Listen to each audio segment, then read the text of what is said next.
இன்று 10வது நாள் உபவாச ஜெபத்திற்கு வந்திருக்கிற ஒவ்வொருவரையும் இயேசு கிறிஸ்துவின் இன்ப நாமத்தில் ஆசீர்வதிக்கிறோம். ஹல்லேலூயா. சரி, நேற்று நம்ம 1 கொரிந்தியரில் பாதி பாகம் பார்த்துட்டோம். அப்புறம் ஒரு 6 கொஸ்டின்ஸ் அதில் அவங்க கொரிந்தியர் சபையிலேருந்து பவுலுக்கு கடிதம் மூலமாக கொடுத்து விட்டுருந்தாங்க. அதற்கு அவர் நிருபத்தில் எழுதும் பொழுது முதல்ல திருமணத்தை குறித்து, விவாகம் செய்வது, விவாகம் செய்யாமல் இருப்பவர்களை குறித்து, விவாகரத்து பண்ணுறவங்க, இந்த மாதிரி கேள்விகளை அவங்க கேட்டிருந்தாங்க. அப்படி தானே? விசுவாசியாக இருக்கிறவங்க அவிசுவாசியை கல்யாணம் பண்ணலாமா, அப்படி பண்ணினா என்ன, அப்படியெல்லாம் கேட்டிருந்தாங்க. அவர் அதுக்கு பதில் சொல்லியிருந்தார். சரியா? எந்த சூழ்நிலையிலையும் அழைக்கப்பட்டதில் ஸ்ட்ராங்காக நில்லுங்க. திருமணம் ஆனவர்களானாலும் சரி, திருமணம் ஆகாதவர்களாக இருந்தாலும் சரின்னு சொல்லியிருந்தார். இன்றைக்கி நம்ம அடுத்த கேள்வியாக, விக்கிரகங்களுக்கு படைக்கப்பட்டவற்றை விசுவாசிகள் சாப்பிடலாமா? சரியா? 1 கொரிந்தியர், இது 3வது கொஸ்டின்ஸாக வரும். 1 கொரிந்தியர் 8ஆம் அதிகாரம், சரியா, 1வது வசனத்திலிருந்து 11வது அதிகாரம் 1வது வசனம் வரைக்கும். 1 கொரிந்தியர் 8ஆம் அதிகாரம் 1வது வசனத்திலிருந்து 11வது அதிகாரம் 1வது வசனம் வரைக்கும். சரியா? சரி, இப்போ அதில் குறிச்சிக்கிட்டீங்கள? அதில் பாருங்கள், 4வது வசனம். விக்கிரகங்களுக்கு படைக்கப்பட்டவைகளை புசிக்கிற விஷயத்தை பற்றி உலகத்திலே விக்கிரகமானது ஒன்றுமில்லை என்றும் ஒருவரே அன்றி வேறொரு தேவன் இல்லை என்றும் அறிந்திருக்கிறோம். விக்கிரகங்கிறது ஒன்றுமே கிடையாது. தேவன் ஒருவரே தேவன். சரியா? வானத்திலையும் பூமியிலையும் ஒவ்வொருத்தரும் தேவர்கள்னு சொல்லிக்கிட்டு இருக்கிறவங்க இருக்காங்க. இப்படி அநேக கர்த்தர்களை சொல்லிக்கிட்டு இருக்காங்க. பிதாவாகிய ஒரே தேவன் நமக்குண்டு, அவராலே சகலமும் உண்டாயிருக்கிறது, அவருக்கென்று நாமும் உண்டாயிருக்கிறோம். இயேசு கிறிஸ்து என்னும் ஒரே கர்த்தரும் நமக்குண்டு, அவர் மூலமாய் சகலமும் உண்டாயிருக்கிறது, அவர் மூலமாய் நாமும் உண்டாயிருக்கிறோம். இந்த அறிவு எல்லாரிடத்திலும் இல்லை. சிலர் இன்றைய வரைக்கும் விக்கிரகத்தை ஒரு பொருளென்று எண்ணி விக்கிரகத்துக்கு படைக்கப்பட்டதை புசிக்கிறார்கள். அவர்களுடைய மனசாட்சி பலவீனமாய் இருப்பதால் அசூசி படுகிறது. போஜனமானது நம்மை தேவனுக்கு உகந்தவர்களாக ஆக்காது. நம்ம சாப்பிட்றதுனால ஆண்டவருக்கு பிரியன்னு ஒன்றும் கிடையாது. எண்ணத்தினால புசிக்கிறதுனால நமக்கு ஒரு மேன்மையும் இல்லை, சாப்பிடாமல் இருக்கிறதுனாலே நமக்கு ஒரு குறைவும் இல்லை. இதை குறித்து உங்களுக்கு உண்டாயிருக்கிற அதிகாரம் எவ்விதத்திலும் பலவீனருக்கு தடுக்கல் ஆகாதபடிக்கு பாருங்கள் அப்படின்னு சொல்லப்பட்டிருக்கு. சரியா? அப்போது விக்கிரகத்துக்கு படைக்கப்பட்டதை நம்ம சாப்பிடலாமா சாப்பிடக்கூடாதான்னா, நம்ம தேவனால் படைக்கப்பட்டவர்கள், தேவனால் படைக்கப்பட்டவர்கள். 11வது வசனத்தில் சொல்லப்பட்டிருக்கு, பலவீனம் உள்ள சகோதரன் உன் அறிவு நிமித்தம் கெட்டு போகலாமா, அவனுக்காகவும் கிறிஸ்து மரித்து இருக்கிறாரே அப்படின்னு சொல்லப்பட்டிருக்கு. அதாவது நம் சகோதரனுக்கு, கிறிஸ்தவத்தில் இருக்கோம், நம் சகோதரனுக்கு நம்ம நடக்கை ஒரு இடரல் உண்டாக்கக்கூடாது. நம்ம நடக்க ஒரு இடரலை உண்டாக்கக்கூடாது. அந்த சகோதரனுக்காகவும் இயேசு என்ன செஞ்சிருக்காரு? சிலுவையில் மரிச்சிருக்காரு. நம்ம சாப்பிட்றதுனால என்னென்ன நம்ம ஒரு நாள் நம்ம அறிவு இருக்குது பாருங்க, இந்த அறிவை கொண்டு யோசிக்கக்கூடாது. இப்படி சகோதரருக்கு விரோதமாய் பாவம் செய்து பலவீனம் உள்ள அவர்களுடைய மனசாட்சியை புண்படுத்துகிறதுனாலே நீங்கள் கிறிஸ்துவுக்கு விரோதமாக பாவம் செய்கிறீர்கள். ஆதலால் போஜனம் என் சகோதரனுக்கு இடரல் உண்டாக்கினால் நான் என் சகோதரனுக்கு இடரல் உண்டாக்காதபடி என்றைக்கும் அந்த மாம்சத்தை புசியாமல் இருப்பது நலம். சரியா? ஒருத்தருக்கு நம்ம சொல்லியிருப்போம் இதை செய்யக்கூடாதுன்னு சொல்லிட்டு, ஒரு இடத்துக்கு போகிறோம், நம்ம உட்காந்து சாப்பிடும் பொழுது அந்த நபர் நிற்கிறாங்கன்னு வச்சுக்கோங்க அந்த இடத்துல. அப்போ அவங்களுக்கு நான் ஒரு இடரல் என்ன உண்டாக்குறேன்னா உண்டாக்கலையா? நானே சொல்லிவிட்டு நானே அதை செய்யும் பொழுது அந்த மனிதன் என்ன நினைப்பான்? அவனுக்காகவும் கிறிஸ்து சிலுவையில் மரித்து இருக்கிறார். ஹல்லேலூயா. நமக்கு என்ன, பார்த்துட்டு போட்டோம், ஏதோ சொன்னோம், அப்படி அல்ல. செய்கையும் சொல்லும் ஒன் போல இருக்கணும். வாக்கில் வல்லவர்களாக இருக்கணும்னா செய்கிறது ஒன்று, சொல்கிறது ஒன்றும் செய்கிறது ஒன்றுமோ ஒரு காலமோ இருக்கக்கூடாது. ஆண்டவர் எப்படி இருந்தார்? சொன்னதையே செய்தார், செய்ததையே சொன்னார். வேறு எதையும் அவர் சொல்லிட்டு மாற்றி செய்யலை. அப்படி நம்ம இந்த இடத்துல யாருக்காகவும் ஒரு இடரலை நம்ம என்ன செய்யக்கூடாது, எந்த காலமும் உண்டாக்கக்கூடாது. சரியா? அடுத்து, பவுல் உண்மையிலே ஒரு அப்போஸ்தலர் தானா? அடுத்த கொஸ்டின் கேட்குறாங்க. பவுல் உண்மையிலே ஒரு அப்போஸ்தலர், இந்த கொரிந்தியர் பட்டணத்தில் இருந்து அவர் ஒரு அப்போஸ்தலர் தானா அப்படின்னு சொல்லி கேட்குறாங்க. சரியா? அப்போ அவர் என்ன சொல்லுவார் சொல்லுங்களேன். 9வது அதிகாரம் ஃபுல்லாக அதுதான். நான் அப்போஸ்தலன் அல்லவா? நான் சுயாதீனன் அல்லவா? நான் கிறிஸ்துவை தரிசிக்கவில்லையா? பவுல் கிறிஸ்துவை பார்த்தாரா இல்லையா? பார்த்தாரு. ஆண்டவரே சொன்னார், பேசாமல் இருக்காத, நீ தைரியமாக பேசு, மௌனமாக இராத, உன் மேலே யாரும் கையை போட முடியாது, இந்த தேசத்தில் இருக்கிறவங்க உனக்கு சார்பாக நிற்பாங்க அப்படியெல்லாம் சொன்னார். வழியில் பார்த்தாரு. இப்படி இருக்கும் பொழுது நான் ஏன் ஒரு அப்போஸ்தலனாக உங்களுக்கு இல்லைன்னு சொல்கிறீங்க? இந்த சபை, கொரிந்து சபையை உருவாக்குனது நான் தான், சரிதானா? இந்த இடத்துல 1.5 வருஷம் தங்கியிருந்து நான் தான் நடத்தினேன். உங்களுக்கு ஒரு அப்போஸ்தலனாக நான் இல்லையா? நான் மற்றவர்களுக்கு வேணால் அப்போஸ்தலனாக இல்லாமல் இருந்திருக்கலாம், உங்களுக்கு நான் அப்போஸ்தலனாக தானே இருக்கிறேன். அப்படி இருக்கும் பொழுது நீங்கள் ஏன் இந்த கேள்வியை என்ன கேட்குறீங்க அப்படின்னு சொல்லி, ஏன்னா அவங்க கேட்குறதுக்கு அந்த 9ஆம் அதிகாரத்தில் அவர் அப்போஸ்தல ஊழியத்திற்கு சார்பாக அவர் பேச ஆரம்பிச்சிட்டார். கர்த்தருக்குள் நீங்கள் என் அப்போஸ்தல ஊழியத்தின் முத்திரையாக இருக்கிறீர்களே. அங்கே சபையை உருவாக்கி உங்களுக்கு நான் அப்போஸ்தலனாக இருக்கவில்லையா? நீங்கள் என் ஊழியத்திற்கு கர்த்தருக்குள் முத்திரையாக இருக்கிறீர்களே. மற்றவர்கள் உங்களிடத்தில் அதிகாரம் பாராட்டுறாங்க, சபையை உருவாக்கி உங்களை அங்கே ஒரு விசுவாசியாக ஞானஸ்தானம் பெற வச்சு உங்களை வழி நடத்தலையா? அப்போ உங்கள் மேலே எனக்கு எவ்வளோ அதிகாரம் நான் செலுத்த முடியும்? இந்த உலகத்தில் இருக்கவங்க உங்கள் மேலே அதிகாரம் செலுத்துகிறாங்க, நான் ஏன் உங்கள் மேலே அதிகாரம் செலுத்தக்கூடாது? ஆனாலும் நான் உங்கள் மேல் அந்த அதிகாரத்தை செலுத்தவில்லை. நான் உங்கள் மேல் அந்த அதிகாரத்தை நான் செலுத்தவில்லை. அப்போ கிறிஸ்துவின் சுவிசேஷத்திற்கு யாதொரு தடையும் உண்டாகாதபடிக்கு நாங்கள் இந்த அதிகாரத்தை செலுத்தாமல் எல்லா பாடும் படுகிறோம். எல்லா பாடும் நான் பட்டு கொண்டு தான் இருக்கிறேன் அப்படின்னு சொல்கிறார்.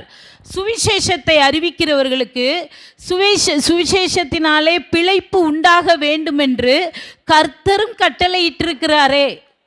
போரடிக்கிற மாட்டின் வாயை கெட்டாயாக. போரடிக்கிறேன்னு சொன்னால் அர்த்தத்தை புரிஞ்சுக்கோங்க. போரடிக்கிற அந்த மாட்டை கொண்டு போரடிக்கிறாங்க, உழவு செய்கிறாங்க. அது 4 நெல்லை எடுத்து சாப்பிட்றன்னு வாய் அப்படி கெட்டிட்டா அது பாவம் இல்லையா? நமக்காக தானே அது செய்யுது. அப்போ யோசிச்சுக்காங்க. ஊழியோங்கிறத உங்களுக்கு சுவிசேஷம் சொல்லும்படி ஊர் ஊராக போய் நாங்கள் உங்கள் இடத்துக்கு வாரமே, உங்கள்கிட்ட அப்போஸ்தலராக நின்று உங்கள் காணிக்கை நாங்கள் வாங்கி சாப்பிட்றதுனால என்ன தப்பு? அதுக்கு தான் அந்த 14வது வசனத்தில் சொல்கிறாரு, சுவிசேஷத்தை அறிவிக்கிறவர்களுக்கு சுவிசேஷத்தினாலே பிழைப்பு உண்டாக வேண்டுமென்று கர்த்தரும் கட்டளையிட்டிருக்கிறாரே. எங்களுக்கு அந்த அதிகாரம் இல்லைன்னு நீங்கள் சொல்கிறீங்க, ஆனாலும் நான் சொல்கிறேன், உங்களிடம் நான் வாங்கி பிழைக்கவில்லை. கர்த்தர் கட்டளையிட்டிருக்கிறாரு.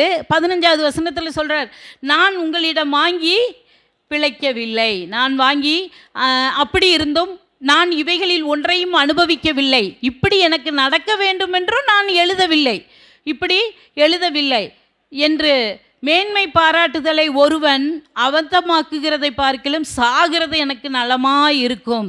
இதை நான் மேன்மை பாராட்டி சொல்கிறத விட நான் சாகிறதே நல்லா இருக்கும். ஏன் என்னை அப்போஸ்தலனான்னு உங்களுக்குள்ள ஒரு சந்தேகம், உங்களை வழி நடத்துறதுல இவனுக்கு என்ன ஒரு உரிமை தகுதி இருக்குன்னு என்னையை பார்த்து அதிகாரம் இருக்குன்னு கேட்குறீங்க அப்படின்னு சொல்கிறாரு. சுவிசேஷத்தை நான் பிரசங்கித்து வந்தும் மேன்மை பாராட்ட எனக்கு இடமில்லை, இவைகளில் ஒன்றையும் அனுபவிக்கவும் இல்லை. அது என் மேல் விழுந்த கடமை. அது சுவிசேஷம் சொல்கிறது என்னவா? என் மேல் விழுந்த கடமை. சுவிசேஷத்தை பிரசங்கிக்கவில்லை என்றால் எனக்கு ஐயோ. சுவிசேஷத்தை பிரசங்கிக்கவில்லை என்றால் எனக்கு ஐயோன்னு சொல்கிறாரு. இந்த சுவிசேஷ ஊழியத்தை நான் உற்சாகமாக செய்தால் எனக்கு பலன் உண்டு. சுவிசேஷ ஊழியத்தை எப்படி செய்யணும்? இப்போ நான் உங்கள்கிட்ட சொல்கிறேன், நீங்கள் போய் சுவிசேஷம் சொல்லிட்டு வாங்க அப்படின்னு சொன்னால் நீங்கள் உற்சாகமாக போவீங்களா, போக மாட்டிங்களா? நான் கட்டாயப்படுத்தினேன்னா நீங்கள் உற்சாகமாக போக மாட்டீங்க.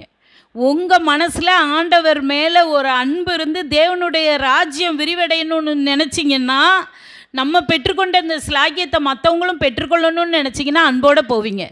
ஆண்டவர் அதைத்தான் எதிர்பார்க்குறாரு. அந்த ஊழியத்தை நீங்கள் செய்யணும் அப்படின்னு சொல்கிறாரு. உற்சாகமாக நான் செய்தால் எனக்கு பலன் உண்டு, உற்சாகம் இல்லாதவனாய் செய்தாலும் உக்ரான உத்தியோகம் எனக்கு கொடுக்கப்பட்டு இருக்கிறதே. நான் உற்சாகம் இல்லாமல் செஞ்சாலும் இந்த உக்ரான ஊழியத்தை எனக்கு என்ன செஞ்சுருக்காரு ஆண்டவர்? உத்தியோகத்தை எனக்கு கொடுத்துருக்காரு. நான் செஞ்சு தான் ஆகணும். அழைக்கப்பட்ட அழைப்புக்கு பாத்திரவானா இருக்கணும். ஹல்லேலூயா. எனக்கு கொடுத்துருக்காரு, நான் செய்கிறேங்கிறாரு. எனக்கு கொடுத்துருக்கிறாரு, நான் செய்கிறேன் அப்படின்னு சொல்கிறாரு. சரியா? அப்புறம் நான் ஒருவருக்கும் அடிமைப்படாதவனாய் இருந்தும் நான் அதிக ஜனங்களை ஆதாயப்படுத்தி கொள்ளும்படிக்கு என்னைத்தானே எல்லாருக்கும் அடிமையாக்கினேன் அப்படிங்கிறாரு. நான் ஒருவருக்கும் அடிமை இல்லைங்க. நீங்களாம் அடிமையா யாருக்கும்? நானோ நீங்களே யாருக்கும் அடிமையா? யாருக்கு அடிமை? ஆண்டவருக்கு. நான் ஆண்டவருக்கு தான் அடிமை, அப்படி தானே? மனுஷனுக்கு அடிமை இல்லை. ஆனால் ஆண்டவர் என்ன சொல்கிறாரு? இந்த இடத்துல பவுல் என்ன சொல்கிறாரு? நான் ஒருவனுக்கு அடிமை கிடையாதுங்க, ஆனால் நான் அதிக ஜனங்களை ஆதாயப்படுத்தி கொள்ளும்படிக்கு. யாருக்கு? பவுலோட ஆதாயத்துக்கா? தேவனுடையதுக்கு, ராஜ்யத்தின் பணியை விரிவடைய செய்கிறதற்காக அதிக ஜனங்களை ஆதாயப்படுத்தி கொள்ளும்படிக்கு என்னைத்தானே எல்லாருக்கும் அடிமையாக்கினேன். பாருங்க, என்னையத்தான் நான் எல்லாருக்கும் அடிமையாக்கிக்கிட்டேன். இப்போ நீங்கள் என்ன பார்த்து அப்போஸ்தலன்னு கேள்வி கேட்பீங்களா அப்படின்னு சொல்கிறாரு. சரியா? சொல்லிட்டு அடுத்து பாருங்க 20 யூதரை ஆதாயப்படுத்தி கொள்ளும்படிக்கு யூதருக்கு யூதனை போலவும் நியாயப்பிரமாணத்துக்கு கீழ்ப்பட்டவர்களை ஆதாயப்படுத்தி கொள்ளும்படி நியாயப்பிரமாணத்துக்கு கீழ்ப்பட்டவர்களைப் போலவும் நியாயப்பிரமாணம் இல்லாதவர்களுக்கு நியாயப்பிரமாணம் இல்லாதவன் போலையும் அப்படி சொல்கிறாரு தேவனுக்கு. ஆனால் இப்படியெல்லாம் நான் இருந்தேன், அவங்கவுங்களுக்கு அவங்கவுங்கபடி நான் இருந்துக்கிட்டேன். ஆனால் தேவனுக்கு முன்னாடி எப்படிப்பட்டவனாக இருந்தேன் என்றால், நியாயப்பிரமாணம் இல்லாதவனாய் இராமல் கிறிஸ்துவின் பிரமாணத்துக்கு உள்ளவனாய் இருக்கிறேன். ஹல்லேலூயா. யூதனுக்கு யூதனாகவும் கிரேக்கனுக்கு கிரேக்கனாகவும், நான் நியாயப்பிரமாணம் உள்ளவனுக்கு நியாயப்பிரமாணம் உள்ளவனாகவும் நியாயப்பிரமாணம் இல்லாதவனுக்கு நியாயப்பிரமாணம் இல்லாதவன் போல இருந்தாலும் தேவனுக்கு முன்பாக நியாயப்பிரமாணம் இல்லாதவனாய் இராமல் கிறிஸ்துவின் பிரமாணத்துக்கு உள்ளானவனாய் இருக்கிறேன். அதே போல் பலவீனருக்கு நான் பலவீனமானவனாகவே இருக்கிறேன். எப்படி ஆகிலும், என்ன வார்த்தை? எப்படி ஆகிலும் சிலரை ரட்சிக்கும்படிக்கு நான் எல்லாருக்கும் எல்லாமும் ஆனேன். எப்படி ஆகணும்? எங்கேயோ போய் ஒரு டீ கடையில் நிற்கிறீங்க, அவர் பயங்கரமான வேற மாதிரி ஒரு ஆளாக நிற்கிறாரு. அவரு கூட போய் நம்ம ஐக்கியமாக நிற்கும் பொழுது, என்னங்க இவர் கூட நிற்கிங்கன்னு யாரோ கேட்டாங்க. நம்ம சபையில் ஒரு விசுவாசி, என்னங்க இவர் கூட இப்படி பேசிட்டு நிற்கிறீங்க, நம்ம ஆண்டவருக்குள்ளே இருக்கோம் அப்படி சொன்னால், அந்த நபர் கூட பேசிக்கிட்டு இருக்கேன்ல, அவரும் ரட்சிப்புக்குள்ளே வரணும்னு நான் ஆசைப்பட்றேன். அப்போ நான் என்ன பண்ணுவேன்? அவர் கேட்குற விதத்தில் இருக்கிறவர்கிட்ட தான் போய் பேசுவோம் இல்லையா? 2 3 நிற்கிறவங்ககிட்ட போய் அப்போ பேசிக்கிட்டு இருக்க முடியும்? அப்படி போய் பேசும் பொழுது அந்த நபரிடம் நம்ம பேசுகிறத நம்ம என்ன சொல்லுவோன்னா, இவருக்காக இவரை போல் இந்த இடத்துல நான் நின்றுக்கிட்டு இருக்கேன், ஆனால் சிலரை ரட்சிக்கும்படியாக நான் என்ன செய்கிறேன்? நான் எல்லாருக்கும் எல்லாமும் ஆனேன். பவுல் சொல்கிறார் இந்த சூழ்நிலையை, நான் சுவிசேஷத்தின் உடல் பங்காளியாக இருக்கிறேன். சுவிசேஷத்தின் உடன் பங்காளியாக இருக்கிறேன். இப்போ ஓட்டப்பந்தயம் வச்சுருக்காங்கன்னு வச்சுக்கோங்களேன். ஓட்டப்பந்தயம் வைக்க சொல்ல எல்லாரும் ஓடுவோமா ஓட மாட்டோமா ஓட்டப்பந்தயத்தில்? ஆனால் ஜெயிக்கிறது ஒருத்தங்க தான் ஜெயிக்க முடியும், அப்படி தானே? அப்போ நம்ம எல்லாரும் ஓட்டப்பந்தயத்தில் ஓடுறோம், ஜெயிக்கிறது ஒரு நபராகத்தான் ஓட போகிறோம். ஆனால் அப்படி ஓட்டத்தில் ஓடுறவங்க எப்படி இருப்பாங்கன்னா, இச்சையடக்கத்துடன் இருப்பாங்க. எதை பெறுகிறதற்காக? அழிகிற கிரீடத்தை பெறுகிறதற்காக அவங்கெல்லாம் எப்படி அழிகிற கிரீடத்தை பெறுவதற்காக இச்சையடக்கம் உள்ளவர்களாக இருப்பார்கள். நாம் எதற்கு இச்சையடக்கம் உள்ளவர்களாக இருக்கணும்? அழிவில்லாத கிரீடத்தை பெறுவதற்காக நாம் ஓடுகிறோம். நம் ஓட்டத்தில் எந்த தடையும் இருக்கக்கூடாது. அதை பெறும்படிக்கு நான் நிச்சயமில்லாதவனாக ஓட மாட்டேன், நிச்சயத்தோட ஓடுவேன். அழிவில்லாத அந்த கிரீடத்தை நான் பெற்றுக்கொள்வேன். நான் அப்போஸ்தலன் என்பதை நீங்கள் அறிந்து கொள்ளுங்கள். என்னையை பார்த்து இப்படி ஒரு கேள்வி கேட்டிருக்கீங்க கொரிந்து மக்களே. நான் தான் சபையை உருவாக்கினேன், உங்களுக்கு நான் தான் அப்போஸ்தலன், உங்களிடமிருந்து நான் பெற்றுக்கொள்ள எனக்கு அதிகாரம் இருக்கிறது, உங்களை அதிகாரமாக பேசுவதற்கு உரிமை இருந்தும் நான் அந்த அதிகாரத்தை கிறிஸ்துவின் நிமித்தமாக நான் வேறு மாதிரி பயன்படுத்தவில்லை, நான் அதை அனுபவிக்கவும் இல்லை அப்படி சொல்கிறாரு. ஆனால் சுவிசேஷத்தை செலவில்லாமல் கொண்டு போய் சேர்க்கணுன்னு நான் ஆசைப்படுறேன்னு சொல்லி நான் அப்போஸ்தலனான்னு அவரை பார்த்து கேள்வி கேட்டதுக்கு 9ஆம் அதிகாரம் ஃபுல்லாக இந்த பதிலை சொல்லி முடிக்கிறாரு. சரியா? அடுத்து விக்கிரக ஆராதனைக்காரர் ஏறெடுக்கும் பலிகள் ஆபத்தானவையா? விக்கிரக ஆராதனைக்காரர் ஏறெடுக்கும் பலிகள் ஆபத்தானவையா? 1 கொரிந்தியர் 10ஆம் அதிகாரம் 1-11 வரைக்கும். 1 கொரிந்தியர் 10ஆம் அதிகாரம் 1-11 வரைக்கும். சரியா? சரி, விக்கிரக ஆராதனைக்காரர் ஏறெடுக்கும் பலிகள்னு போட்டிருக்கு இல்லையா? இப்போ அவங்க எப்படிப்பட்ட பலிகள் எடுப்பாங்க அப்படின்னு சொல்லி நம்ம பார்க்குறோம். சரி, பழைய ஏற்பாட்டில் இஸ்ரவேல் ஜனங்கள் ஒரு மேகத்துக்கு கீழே நடந்து போனாங்களா? ஒரே மேகத்துக்கு கீழே தான் நடந்து போனாங்க, அப்படி தானே? கீழே போய் நடந்து போனாங்க. சமுத்திரத்து வழியாக நடந்து போனாங்களா? போனாங்க தானே? அப்போ மேலே மேகம், கீழே சமுத்திரம், தண்ணி வழியாக நடந்து போன பாதை அது, அப்படி தானே? அப்போது மோசேக்கு கீழே இவங்க இங்கேயே ஞானஸ்தானம் பெற்றுட்டாங்க.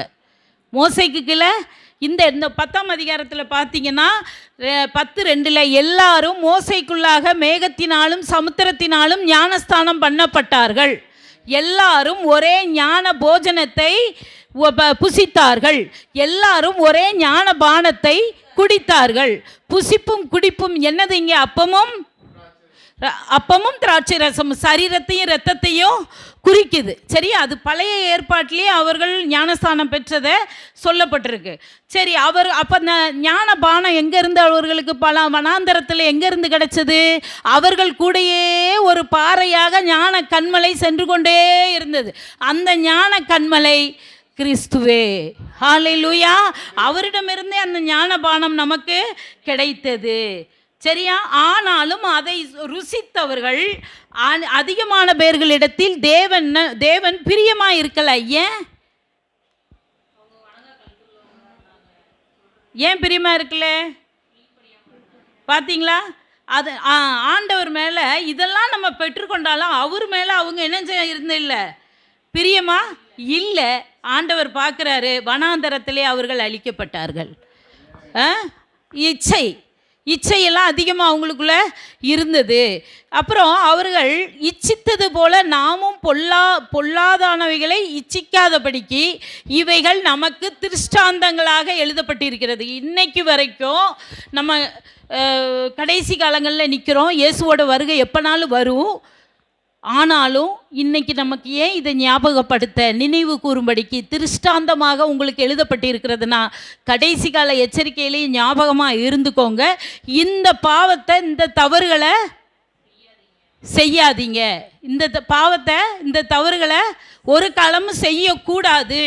அவர்கள் இச்சித்தது போல நாமும் பொல்லாங்கானவைகளை இச்சியாதபடிக்கு இவைகள் நமக்கு திருஷ்டாந்தங்களாக சொல்லப்பட்டிருக்கிறது. என்றைக்கு இருந்தாலும் இவையெல்லாம் நமக்கு நினைவு கூறும்படியாக ஆண்டவர் சொல்கிறார். அப்போது விக்கிரக ஆராதனைக்காரர்கள் போல நம்ம எப்படி இருக்கக்கூடாதுன்னு சொல்ல, ஆகாதிருங்கள். விக்கிரக ஆராதனைக்காரர் போல ஆகாதிருங்கள். ஏன் தெரியுமா? அந்த விக்கிரக ஆராதனைக்காரர்கள் தான் அன்றைய நாளில் வேசித்தனம் பண்ணிட்டாங்க. அவர்களில்னு போட்டிருக்கு பாருங்க 10:8.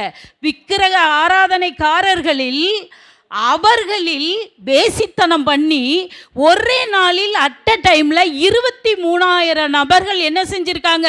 விழுந்து போயிட்டாங்க. அப்போ விக்கிரக ஆராதனை எங்கே கொண்டு விடுது? வேசித்தனத்திற்கு கொண்டு விடுது. நம்ம நேற்று பார்த்தோம் இல்லையா? அப்டாடைட்னு சொல்லிட்டு ஒரு பெண் தேவதையை அவங்க வணங்கினாங்க இல்லையா? வணங்கினா அது மதச்சார்புக்குள்ளே கொண்டு போய் விட்டு வேசித்தனம் செய்கிறதுக்கு அந்த பட்டணத்தில் அவ்வளோ பேர் எலும்பி நிற்கிற லெவலுக்கு அந்த தேவதை கொண்டு விட்டுச்சான். சரியா? இப்போ அந்த விக்கிரக ஆராதனை அவர்களை வேசித்தனத்திற்குள் கொண்டு தள்ளும்போது 23,000 நபர்கள் ஒரே நிமிடத்தில் விழுந்து போகிறாங்க. அதை தான் ஆண்டவர் அங்கே சொல்கிறாரு, அதுபோல் நாமும் வேசித்தனம் பண்ணாதிருப்போமாக. அவர்களில் அது இது ஒன்று. முதல்ல என்ன? விக்கிரக ஆராதனை. சரியா? 7ல் 8ல் வேசித்தனம் பண்ணாதிருப்போமாக. 9ல் பாருங்க, கிறிஸ்துவை சிலர் பரீட்சை பார்த்தார்கள், அவர் பாம்புகளால் அவர்களை அழித்தார்னு சொல்லப்பட்டிருக்கு. அதுபோல் நாமும் கிறிஸ்துவை பரீட்சை பாராதிருப்போமாக. இந்த அதிகாரத்தில் நீங்கள் ஞாபகம் வைக்கிறது, விக்கிரக ஆராதனைக்காரர்களாக இருக்கக்கூடாது, வேசித்தனம் பண்ணக்கூடாது. 3வது கிறிஸ்துவை பரீட்சை பாராதிருப்போமாக. 4வது அவர்களில் சிலர் முறுமுறுத்து சங்காரக்காரனாலே அழிக்கப்பட்டார்கள், அதுபோல நீங்களும் முறுமுறுக்காதீர்கள். பார்த்தீங்களா? ஆண்டவர் நமக்கு என்ன சொல்லி கொடுத்துருக்காரு? 4 விஷயங்களை சொல்லி கொடுத்துருக்காரு. நல்ல ஞாபகம் வச்சுக்கிடணும். நம்ம ஐக்கியம் யார் கூட இருக்குங்கிறத ஞாபகம் வச்சுக்கோங்க. எல்லாருக்கும் எல்லாமும் ஆனேன்னு பவுல் சொன்னார். சொன்னது உண்மை. நியாயப்பிரமாணம் இல்லாதவனுக்கு நியாயப்பிரமாணம் இல்லை, நியாயப்பிரமாணம் உள்ளவனுக்கு நியாயப்பிரமாணம். ஞாபகம் வச்சுக்கோங்க. யூதனுக்கு யூதனா, கிரேக்கனுக்கு கிரேக்கனா, பலவீனம் உள்ளவனுக்கு பலவீனனா. ஆனால் கிறிஸ்துவுக்கு கீழே நியாயப்பிரமாணத்துக்கும் கட்டுப்பட்டவன் தான் கிருபையின் பிரமாணத்துக்கும் உள்ளே நான் நிற்கிறேன், அடிமைப்பட்டவனாக நிற்கிறேன். கிறிஸ்துவுக்கு நான் என்றைக்கும் அடிமைன்னு சொல்கிறத பவுல் ஒவ்வொரு நிமிஷமும் நமக்கு ஞாபகப்படுத்துகிறார். ஹல்லேலூயா. இதை என்னைக்கு நம்ம என்ன செய்யக்கூடாது? மறக்கக்கூடாது. சரியா? இப்போது தேவன் நமக்கு சுதந்திரம் கொடுத்துருக்காரு. கானானுக்கு போக சுதந்திரம் கொடுத்தாரா இல்லையா? அப்படியே நெருக்கிக்கிட்டா இருந்தார்? இல்லை. சுதந்திரத்தை அவர்கள் தவறாக பயன்படுத்தினார்கள். கொடுத்த சுதந்திரத்தை தேவன் என்னைக்கும் நம்மளை கட்டுப்பட்டியாக அடைச்சி வச்சிருக்கிறவர் இல்லை, சுதந்திரமாக தான் வச்சிருக்காரு. ஆனால் அந்த சுதந்திரத்தை தவறாக பயன்படுத்தும் பொழுது அழிச்சிருக்கார். பழைய ஏற்பாட்டில் அழிவுக்குள்ளாக இருக்காங்க. அது உங்களுக்கு கடைசி காலம் வரைக்கும் திருஷ்டாந்தமாக வைக்கப்பட்டுள்ளதுன்னு இங்கே புதிய ஏற்பாட்டில் எழுதப்பட்டிருக்கு, பவுலால் எழுதப்பட்டிருக்கு. அந்த நினைவு கூறுதல் நம்மளை விட்டு ஒரு நாளும் மறந்து போகக்கூடாது. இன்றைக்கும் நமக்கும் அது இருக்கணும், ஞாபகம் வச்சுக்கோங்க. சரியா? எல்லாருக்குமாவே இருக்கணும். அதனால தான் விக்கிரக ஆராதனை மற்றும் தீயொழுக்க வாழ்வில் ஈடுபட்ட இஸ்ரவேலர்களை சங்கரித்து அவர்களிடையே ஒழுக்கத்தை தேவன் நிலைநாட்டினார். ஹல்லேலூயா. சரியா? அப்போ நம்ம ஆண்டவரை ஒரு நாள் என்ன செய்யக்கூடாது? கொடுத்த சுதந்திரத்துக்கு பாவம் செய்யக்கூடாது, பாவத்திற்கு சாக்கு போக்கு சொல்லக்கூடாது. பாவம் செஞ்சுட்டு சாக்கு போக்கு சொல்லவே கூடாது. சரியா? அப்போ இது ஒரு நினைவூட்டல் நமக்கு. எப்பெல்லாம் பாவம் செய்யணும்னு ஒரு தூண்டுதல் நம் நினைவுகளில் வருகிறதோ தேவன்கிட்ட போய் நின்றணும். அவர் நமக்கு உதவியாக இருக்கணும். பாவத்தை எதிர்த்து நம்மளால் நிற்க முடியும். பாவம் தான் நம்மளை பார்த்து ஓடி போகணும். ஏன்னா சோதனையை உங்களுக்கு நீங்கள் என்ன சொல்லியிருக்காரு? திறனுக்கு மேலாக உங்களுக்கு நான் அந்த திராணிக்கு மேலாக உங்களை நான் சோதிக்க மாட்டேன். இங்கே தான் இருக்காது. அப்படியெல்லாம் உங்களை நான் சோதிக்க மாட்டேன். அப்போது அந்த வசனத்தில் தான் சோதனையோடு கூட நம்மளை ஜெயிக்கிறதுக்கு ஆண்டவர் ஒரு பலத்தை தாராருன்னு சொன்னால் அது நம்மளுக்கு சிட்சிப்புக்காக. நியாய தீர்ப்புங்கிறது ஆக்கினைக்குள்ளாக உலகம் நம்மளை தீர்த்திடக்கூடாது. உலகம் நம்மளை தீர்த்திடக்கூடாது. செஞ்ச பாவத்துக்கு அவர் நம்மளை சிட்சிக்கலாம். அவர் பிள்ளை நம்ம. ஹல்லேலூயா. அவருடைய சிட்சிப்பு நமக்கு தேவை. அதனால தான் இந்த சோதனையும் நமக்கு வருது. சோதனையிலே ஜெயிக்கிற மனுஷன் பாக்கியவான், அவன் உத்தமன் என்று விளங்கிய பின்பு கர்த்தர் தம்மிடத்திலே அன்பு கூறியவர்களுக்கு வாக்குத்தத்தம் பண்ணின ஜீவ கிரீடத்தை தருவார். அழியாத ஜீவ கிரீடம், மகிமையான ஜீவ கிரீடம் யாக்கோபு 1:12 சொல்லப்பட்டிருக்கு. அப்போ சோதனையை ஜெயிக்கணும்னா தேவனுடைய பாதத்தில் ஓடி போயிடும். சோதனை மனுஷனுக்கு வரும், ஆனால் அதை திடனாக ஜெயிக்கிறதுக்கு பார்க்கணும். சரியா? அடுத்து விக்கிரக ஆராதனை என்றால் என்ன? விக்கிரக ஆராதனை என்றால் என்ன? 1 கொரிந்தியர் 10 அதிகாரம் 14 இருந்து 33 வரைக்கும். 1 கொரிந்தியர் 10ஆம் அதிகாரம் 14வது வசனத்திலேருந்து 33 வரைக்கும். சரியா? சரி, விக்கிரக ஆராதனைன்னா என்ன? நம்ம அவங்களோட கலந்து போய் தான் இருக்கோம், அந்த ஜனங்களோட கலந்து போயிருக்கோம், ஐக்கியம் உண்டாக்கிக்கிறோம். ஆண்டவர் என்ன சொல்கிறார் தெரியுமா? சகலத்தையும் சிருஷ்டித்தவராகிய தேவனை விட்டு விட்டு மனுஷர்களால் படைக்கப்பட்ட எதையேனும் தொழுதல் தான் விக்கிரக ஆராதனை. சகலத்தையும் சிருஷ்டித்தவராகிய தேவனை விட்டுவிட்டு மனுஷர்களால் படைக்கப்பட்ட எதையேனும் தொழுதல். சரியா? அது மட்டுமல்ல, தேவன் இருக்க வேண்டிய இடத்தில் வேறு எதையாவது நாம் வைக்கிறோம் என்றால் அதுவும் விக்கிரக ஆராதனை. உண்மையா இல்லையா? ஹல்லேலூயா. தேவன் இருக்கிற ஒருத்தர் இப்போ அம்மா அப்பானே வச்சுக்கோங்களேன், அவங்க நம்ம வயசான காலத்தில் அவங்கள நல்லா பார்த்துக்கிடணும், அது நம்மளோட கடமை இல்லையா? செய்ய வேண்டியதெல்லாம். ஆனால் அவங்கள தெய்வமாக பார்க்குறோன்னு வச்சுக்கோங்க, அவங்க தெய்வம் இல்லை, அதுவும் விக்கிரக ஆராதனை. சரியா? மனைவியாக இருக்காங்கன்னு வச்சுக்கோங்க, பணத்தை சிலவங்க என்ன செய்வாங்க, அப்படியே தெய்வமாக பார்ப்பாங்க, விக்கிரக ஆராதனை. லவ் பண்ணுறாங்களா, காதலனையோ காதலியையோ தூக்கி என்ன செய்யறது, தெய்வமாக பார்க்கறது, நீ இல்லைன்னா நான் இல்லைங்கிறது. இதெல்லாம் என்னது? விக்கிரக ஆராதனை. அதை தான் ஆண்டவர் சொல்கிறாரு. தான் அவர் இருக்க வேண்டிய இடத்துல எதையாவது ஒன்றை கொண்டு வச்சிட்டோன்னாலே அது விக்கிரக ஆராதனை. ஞாபகம் வச்சுக்கோங்க. சுருவத்தை மட்டும் கணக்கு போட்டுக்கிட்டு இருக்காதீங்க, சுருவத்தை மட்டும் விக்கிரகம்னு இருக்க வேண்டாம், இதெல்லாம் விக்கிரகம்தான். அப்போ விக்கிரகங்கள் உண்மையான கடவுள் இல்லை. பவுல் எழுதுறாரு இங்கே, விக்கிரகங்கள் உண்மையான கடவுள் அல்ல என்ற போதிலும் விக்கிரக வணக்கம் ஆபத்தானது. விக்கிரக வணக்கம் ஆபத்தானது. அது எப்படிப்பட்டதுன்னா, மாம்சத்தின்படியான இஸ்ரவேலரை பாருங்கள், பலிகளை புசிக்கிறவர்கள் பலிபீடத்தோட ஐக்கியமாக இருக்கிறார்கள் அல்லவா? 10:18 இருக்கு இல்லையா? அவங்க எப்படி மாம்சமான இஸ்ரவேலர்கள் தோப்பு விக்கிரகங்களை உண்டு பண்ணியும், மேட்டுகளில் மலை மேட்டுகளில் போய் தோப்பு விக்கிரகங்களை உண்டு பண்ணியும் பலி கொடுத்தாங்க மாம்சமான விக்கிரகங்களுக்கு. இவங்க மாம்சமாக அதை செயல்பட்டதுனால அந்த பலிகளோட தான் அவங்க ஐக்கியமாக இருக்காங்க, அந்த பலிகளோட ஐக்கியமாக இருக்காங்க. நீங்கள் கர்த்தருடைய பாத்திரத்திலும், அதாவது அஞ்ஞானிகள் பலியிடுறாங்க பாருங்க, ஆண்டவர் அறியாத அஞ்ஞானிகள் பலியிடுறது, பேய்களுக்கே பலியிடுகிறார்கள், தேவனுக்கல்ல பேய்களுக்கே பலியிடுகிறார்கள் என்று சொல்லுகிறேன். நீங்கள் பேய்களோட ஐக்கியமாக இருக்க எனக்கு மனதில்லை. பேய் எது பேய்னு தெரியுதா? எது பேய்னு தெரியுதா? அஞ்ஞானிகளாம் ஆண்டவர் அறியாதவங்க போய் ஒரு பலியை கொடுத்துக்கிட்டு இருக்காங்களே, அப்படிப்பட்ட பேய்களோட ஐக்கியமாக நீங்கள் இருக்கணும்னு கொரிந்து பட்டணத்துக்காரங்களை பார்த்து சொல்கிறார். நீங்கள் கர்த்தருடைய பாத்திரத்திலும் பேய்களுடைய பாத்திரத்திலும் பானம் பண்ண கூடாதே. நீங்கள் கர்த்தருடைய போஜன பந்திக்கும் பேய்களுடைய போஜன பந்திக்கும் பங்குள்ளவர்களாக இருக்காதீர்கள். ஹல்லேலூயா. எத்தனை பேருங்க அப்படி படைக்கப்பட்டதை போய் அவங்களோட போய் ஐக்கியமாக சாப்பிட்டுட்டு அதே இங்கே கர்த்தருடைய போஜன பந்தியிலும் கை நினைக்கிறதற்கு, அதை உண்ணுவதற்கு எங்கே இருந்து அந்த தைரியம் வருகிறது? ஆண்டவர் ஒன்றும் செய்ய மாட்டாரா?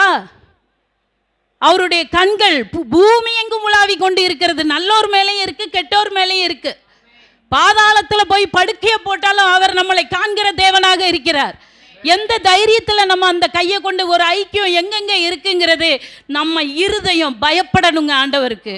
ஹல்லேலூயா. ஆத்மா திருக்குள்ளது, அந்த ஆத்மாவோட எப்பவும் பேசிக்கிட்டு இருங்க. இந்த தவறை நான் செய்யக்கூடாது ஆண்டவரே அப்படின்னு சொல்லி இந்த ஆத்மா கூட எப்பொழுதும் பேசுங்க. நன்றி சொல்கிறதுக்கு முன்னாடியும் இந்த ஆத்மா கூட பேசணும், ஜபிக்கிறதுக்கு முன்னாடியும் இந்த ஆத்மா கூட பேசணும். அந்த இருதயம் திருக்குள்ளதாகவே இருக்குது, அந்த சிந்தனை அந்த மனசு எல்லாம் தப்பாகவே போகுது. அப்போ பேய்களுக்கு பலியிட நாம் ஆட்கள் கிடையாது, அவங்களோட நம்ம ஐக்கியம் என்ன செய்யக்கூடாது, வைக்கக்கூடாது. சரி, அடுத்து 24, ஒவ்வொருவரும் தன் சுய பிரயோஜனத்தை தேடாமல் பிறனுடைய பிரயோஜனத்தை தேட கடவன். சுவிசேஷ நிமித்தமாக போறீங்கன்னா தான் சுய பிரயோஜனத்தை தேடாதீங்க. எனக்கு நான் அப்படிங்கிற வார்த்தையே உங்களுக்குள்ளே இருக்கக்கூடாது. அடுத்தவங்களோட பிரயோஜனத்தை பாருங்க. நான் போகிறேன் அப்படின்னா எல்லாருக்கும் எல்லாமுமானேன்னு சொன்னாரா? பவுல் சொன்னாரா? எல்லாருக்கும் எல்லாமுமானேன்னு சொன்னாரா? அப்போ அதை சொல்லிட்டு சொல்கிறாரு 21 9 பாருங்க, பின்பகுதி, என் சுயாதீனம் மற்றொருவனுடைய மனசாட்சியினாலே குற்றமா எண்ணப்படுவது என்ன? என் சுயாதீனம் மற்றொருவனுடைய மனசாட்சியினால். நான் சொன்னேனே, ஒரு வீட்டில் நீ விக்கிரகத்துக்கு படைச்சதை சாப்பிடாதப்பான்னு சொல்லியிருக்கும் பொழுது நம்ம தான் சொல்லியிருப்போம். அதே இன்னொரு இடத்துல போய் நம்ம கை நினைக்கும் பொழுது இது விக்கிரகத்துக்கு படைச்சிருந்தாங்கன்னு அங்கே உள்ளவங்க சொல்லும் பொழுது அந்த நபர் பார்த்துக்கிட்டு இருந்தாருன்னா அந்த மனுஷனோட இருதயம் இடறல் அடையுது. அது உன்னை குற்றவாளியாக நியாயம் தீர்க்கும். அதை தான் சொல்றாரு, என் சுயாதீனம் மற்றவருடைய மனசாட்சியினாலே குற்றமாய் எண்ணப்படுவது என்ன? ஆகையால் நீங்கள் புசித்தாலும் குடித்தாலும் எதை செய்தாலும் எல்லாவற்றையும் தேவனுடைய மகிமைக்கென்று செய்யுங்கள் என்று நமக்கு சொல்லி தருகிறார். ஹல்லேலூயா. இது விக்கிரக ஆராதனை. அதனால தான் விக்கிரக ஆராதனைக்கு விலகி ஓடுங்கள் என்று சொல்லப்பட்டிருக்கிறது. அடுத்த கேள்வி, கொரிந்தி பட்டணத்திலிருந்து பவுலுக்கு கேட்ட கேள்வி, கிறிஸ்துவ ஆராதனை என்றால் என்ன? கிறிஸ்துவ ஆராதனை என்ன? பவுல் எங்கெல்லாம் போய் பிரசங்கம் பண்ணினாரோ அந்த இடங்களில் தேவனுக்கென்று ஆராதனை எடுப்பதை அவர் முக்கியத்துவம் வாய்ந்ததாக பார்த்தார். ஹல்லேலூயா. தேவனுக்கென்று அந்த ஆராதிப்பை அவர் முக்கியத்துவம் கொடுத்தார். பிரசங்கம் மட்டுமல்ல, அந்த ஆராதனை எப்படிப்பட்டதாக இருக்கணுமா? 1 கொரிந்தியர் 11 அதிகாரம் 2-34 வரைக்கும் எழுதிக்கோங்க. 1 கொரிந்தியர். பெண்கள் சபையில் ஆராதனையில் பங்கு கொண்டாங்களா? கொரிந்து பட்டணத்தில் பெண்கள் சபையில் ஆராதனையில் பங்கு கொண்டாங்க. ஆனால் அந்த பெண்கள் முக்காடு போடுவது கிடையாது, சபையிலே எந்திரிச்சு நின்று பேசுவது. சபையில் பேசுவது அது இங்கே இல்லை, எங்கேயுமே அந்த பழக்கம் இருக்கக்கூடாது. பவுல் கண்டித்து சொன்னார், முக்காடு போடலைன்னா அவன் மொட்டை அடிக்கணும்னு சொன்னார், அவமதிக்கப்படணும்னு சொன்னார். ஏனென்றால் பெண்களுக்கு அந்த தலைமயிரை கொடுத்திருக்கும் பொழுது அது நீளமாகவே கொடுக்கப்பட்டது, அது அவளுக்கு மகிமையாகவே பார்க்கப்பட்டது. ஆண்கள் முடி வளர்க்குறத மகிமையாக பார்க்கல ஆண்டவர். சரியா? அப்போ ஆண்கள் பெண்கள் என்ற சுபாவங்கள் தனியாக இருந்தாலும் 2 பேரும் சமம் தான், இல்லைன்னு சொல்லலை. ஆனால் பெண்கள் சபையில் பங்கு கொள்ளும்போது புருஷன் அவளுக்கு தலையாய் உள்ளான், புருஷனுக்கு கிறிஸ்து தலையாய் இருக்கிறார். பொது வழிபாட்டு ஸ்தலங்களில் பெண்கள் இப்படி அடக்கமாக நடந்து கொள்ள வேண்டும் என்று சொன்னார்கள். அதே போல் பொது இடங்களில் தலை மூடிடாத பெண்கள் அவமதிக்கப்பட்டனர். சபையில் முக்காடு போடுங்க, பேசாதீங்க, கண்டிப்பாக உணர்த்தினாருங்க. ஒரு கண்காணியானவன் கண்டித்து உணர்த்தவில்லை என்றால் அவன் கண்காணி அல்ல. பிலிப்பு ஸ்தேவானும் ஊழியம் செய்யும் பொழுது அந்த கண்காணிப்பு ஊழியத்தை அழகாக செய்தாங்க. ஹல்லேலூயா. அப்போ கர்த்தருக்குள் ஸ்திரீ இல்லாமல் புருஷனும் இல்லை, புருஷன் இல்லாமல் ஸ்திரீயும் இல்லை. புருஷனானவன் தேவனுடைய சாயலும் மகிமையுமாய் இருக்கிறான். ஆதலால் ஸ்திரீயானவள் புருஷனுடைய மகிமையாக இருக்கிறா. ஹல்லேலூயா. அதனால் என்னைக்கும் இப்படி பெண்கள் சபையில் முக்காடு போடாமல் இருக்கக்கூடாது. ஜெபம் பண்ணும் பொழுது ஆண்டவருக்கு முன்னாடி தலையை வணங்கும் பொழுது முக்காடிட்டு இருக்கணும். இப்போ நிறைய பேர் முக்காடு போடுறாங்களா? பாருங்க, போடுறது இல்லை, போடுறது கிடையாது. ஆண்டவருக்கு முன்னாடி ஒரு சிறு துணி தலையில் ஸ்கார்ப்பாக கட்டி அவருக்கு முன்னாடி பணிகிறது என்ன நமக்கு அவ்வளோ கேவலமா? இல்லைங்க, அப்படி நம்ம ஒரு காலமும் இருக்கக்கூடாது. தலையில் முக்காடு போடணும். சரியா? அடுத்து கர்த்தருடைய ராப்போஜனத்தை குறித்து கேட்டாங்க. கொரிந்து பட்டணத்தில் கர்த்தருடைய ராப்போஜனத்தை கேட்டாங்க. பல சமுதாய வகுப்புகளில் இருந்து அங்கே வந்திருந்ததுனால அங்கே வேறுபாடுகள் இருந்தது. அந்த ராப்போஜனத்துக்காக யாரும் காத்திருந்ததும் இல்லை, ராப்போஜனத்துக்காக காத்திருந்ததில்லை. பவுலுக்கு அந்த விஷயத்தை கேள்விப்பட்ட உடனே குளவையாலும் போய் சொல்கிறாங்க, இங்கே இப்படி நடக்குது சபையில் ஐயா அப்படின்னு போய் எபேசு பட்டணத்தில் குளவையாலும் சொல்கிறாங்க. இங்கே இவங்க கடிதம் எழுதியிருக்கிறதுல இந்த விஷயம் வருது, ராப்போஜனத்தில் ஒழுங்குமுறை கிடையாது. அப்போ ராப்போஜனத்தை இயேசு எப்படி எடுத்தார், அங்கே எப்படி துவக்கி விட்டார் அப்படிங்கிறத கரெக்டாக அவர் என்ன சொல்லிட்டார். இதை நீங்கள் 11 அதிகாரம் 17வது வசனத்திலிருந்து 33வது வசனம் வரைக்கும் குறிச்சிக்கோங்க. 17-33 வரைக்கும் குறிச்சிக்கோங்க. சரி, அதில் முக்கியமானது, இப்போ நேரம் ஆயிடுச்சு, அதனால் நம்ம சீக்கிரமாக போகணும். சரியா? சரி, இப்போது 27வது வசனம், இப்படி இருக்க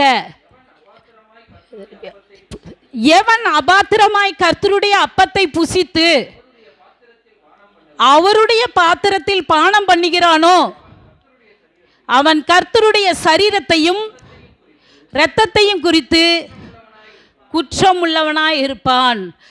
ராப்போஜனை எடுக்க ஆமேன்னு சொல்லுங்க. ராப்போஜனை சாதாரணமாக வந்து திருவிருந்தில் கலந்துக்கணும்னு நினைக்கவே நினைக்காதீங்க. இந்த அதிகாரத்தை நல்லா படித்து பாருங்க, நல்லா படித்து பாருங்க. நீங்கள் வாங்கி புசியுங்கள், இது உங்களுக்காக பிற்கப்படுகிற என்னுடைய சரீரமாக இருக்கிறது, என்னை நினைவு கூறும்படி இதை செய்யுங்கள். போஜனம் பண்ணின பிறகு ஆண்டவர் சொல்கிறாரு, அந்தபடியே பாத்திரத்தையும் எடுத்து, இந்த பாத்திரம் என் இரத்தத்தினாலாகிய புதிய உடன்படிக்கையாக இருக்கிறது, நீங்கள் இதை பானம் பண்ணும் போதெல்லாம் என்னை நினைவு கூறும்படி செய்யுங்கள். இதை எப்பெல்லாம் நீங்கள் சாப்பிட்றீங்களோ அவருடைய மரணத்தை தெரிவிக்கிறீர்கள். ஹல்லேலூயா. அப்போ பாருங்க, பானம் பண்ணும் போதெல்லாம் கர்த்தர் வருமளவும் அந்த மரணத்தை நீங்கள் தெரிவிக்கிறீர்கள். அபாத்திரமாக வந்து இந்த பாத்திரத்தில் கை வைக்காதுங்க. பேய்களோட பலியிடுகிறவங்களோட ஐக்கியம் வைத்து கொண்டு என் அபாத்திரத்தில் கை வைக்காதீங்க. பயம் வேணுங்க. டெய்லி கூட ஆண்டவருடைய போஜனத்தை நம்ம சாப்பிடலாம், நித்தமும் எடுக்கலாம். ஆனால் உத்தமர்களாக வந்து நிற்கணும்னு ஆண்டவர் நமக்கு சொல்கிறாரு. ஹல்லேலூயா, ஹல்லேலூயா. இந்த அதிகாரத்தை வீட்டில் போய் என்ன செய்யணும், நல்லா படிங்க. நல்லா படிச்சிங்கன்னா ஆண்டவர் எதற்காக இந்த விஷயங்களே ராபோஜன விஷயத்தை, ஏன்னா அங்கே உள்ள கொரிந்து பட்டணத்தில் உள்ளவங்க வந்து நீ புசிக்கணும் குடிக்கணும்னா உனக்கு வீடு இல்லையாப்பா, வீட்டில் போய் நீ சாப்பிடு, இங்கே வந்து எதையும் அவசரப்பட்டு எந்த காரியத்தையும் செய்யாத, கர்த்தருக்கென்று நீ காத்திருக்கணும், அந்த வேலை வரும்பொழுது தான் அதில் பங்கடையணும். அழகாக சொல்லி கொடுத்துருப்பார். ஹல்லேலூயா. சரி, அடுத்து ஆவிக்குரிய வரங்கள். ஆவிக்குரிய வரங்கள் 1 கொரிந்தியர் 12ஆம் அதிகாரம் 1வது வசனத்திலிருந்து 1 கொரிந்தியர் 12ஆம் அதிகாரம் 1வது வசனத்திலிருந்து 14வது அதிகாரம் 40வது வசனம் வரைக்கும் குறிச்சுக்கோங்க. சரியா? சரி. ஆவியானவர் ஆவிக்குரிய வரங்களை தருகிறார். நமக்கு யார் வரந்தாரா? ஆவியானவர். ஆவியானவர் ஆவிக்குரிய வரங்களை நமக்கு கொடுக்கிறாரு. ஆவியினுடைய அனுக்கிரகம் அவனவனுடைய பிரயோஜனத்திற்கென்று அருளப்பட்டிருக்கிறது, அவரவர் பிரயோஜனத்திற்கென்று அருளப்பட்டிருக்கிறது. இவைகளை ஒரே ஆவியானவர் நடப்பிக்கிறார், அவர் சித்தத்தின்படி பகிர்ந்து கொடுக்கிறார். இவைகளை ஒரே ஆவியானவர் நடப்பிக்கிறார், அவர் சித்தத்தின்படி பகிர்ந்து கொடுக்கிறார்.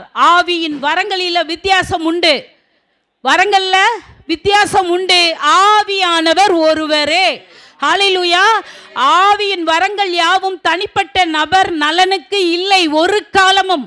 ஆண்டவர் கிருபையின் வரங்களாக ஆவியின் வரங்களை நமக்கு ஒவ்வொருத்தருக்கும் விதவிதமாக கொடுத்திருக்கார். ஆனால் அது தனிப்பட்ட நலனுக்கு ஒரு நாளும் கிடையாது. அனுக்கிரகம் அவனவனுக்கு என்று பிரயோஜனப்பட்டதாக தான் கொடுத்தார், ஆனால் தனிப்பட்ட நலனுக்கு அல்ல. அது சபையை கட்டி எழுப்புவதற்காக ஆண்டவர் கொடுத்தது ஆவியின் வரம். ஹல்லேலூயா. அதை என்றைக்கும் நாம் ஞாபகம் வச்சுக்கிடணும். எப்படியெல்லாம் நமக்கு கொடுத்தாரு, எப்படியெல்லாம் ஆவியின் வரங்களை நமக்கு பிரித்து கொடுத்தாரு. ஞானத்தில் ஞானத்தை போதிக்கிற ஞானத்தில், அறிவை போதிக்கிற ஞானத்தில், விசுவாசத்தில், குணமாக்கும் வரதத்தில், அற்புதங்களை காண செய்கிற வரத்தில், தீர்க்க தரிசனம் சொல்கிறதுல, பற்பல பாஷைகளை பேசுகிறதுல, ஆவிகளை பகுத்தறிகிறதுல, எல்லாத்துலேயும் ஆண்டவர் ஆவியின் வரங்களை பல்வேறாக ஒவ்வொருத்தருக்கும் பிரித்து கொடுத்தார். ஹல்லேலூயா. ஆனால் எல்லாத்தையும் கொடுத்தார்ல எனக்கு. ஏன் பிரித்து கொடுத்தார்? ஏன் பிரித்து கொடுத்தார்? மொத்தமாக ஒருத்தட்ட கொடுத்துட்டு எல்லாத்தையும் நீ வச்சுக்கோன்னு சொல்லலாமே. இல்லை, தலை கிறிஸ்து, சரீரத்தில் பல அவயவங்கள் இருக்கிறது. கை ஒன்று கால் ஒன்றாக ஒவ்வொன்றாக அதன் வேலையை செய்கிறது. ஒன்று சோர்ந்து போனாலும் மற்றொன்று சோர்ந்து போய்விடும். ஒன்று சந்தோஷமாக இருந்தால் எல்லாம் சந்தோஷமாக இருக்கும். இந்த சரீரத்தில் அவயவங்கள் பிரித்து கொடுக்கப்பட்ட மாதிரி வரங்கள் பிரித்து கொடுக்கப்பட்டிருக்கிறது. ஆனால் இவை எல்லாவற்றிற்கும் தலை கிறிஸ்து. எதுவுமே நான் என்று ஆடுவதற்கு அங்கு ஒன்றும் இல்லை. ஹல்லேலூயா. அதனால் வரங்களை நமக்கு அப்படி பிரித்து கொடுத்திருந்தார். ஹல்லேலூயா. அதனால் ஆனால் இன்னொரு மெயின் பாயிண்ட் இருக்குது. என்னென்னா 1 கொரிந்தியர் 13:13 படித்தா என்னது, என்ன சொல்லியிருந்தார்? இப்பொழுது விசுவாசம், நம்பிக்கை, அன்பு, மூன்றும் நிலைத்திருக்கிறது. இவைகளில் அன்பே பெரியது. ஹல்லேலூயா. மொத்தத்தில் எனக்கு அன்பு இல்லாவிட்டால் வரங்கள் பிரயோஜனமே கிடையாது. ஹல்லேலூயா.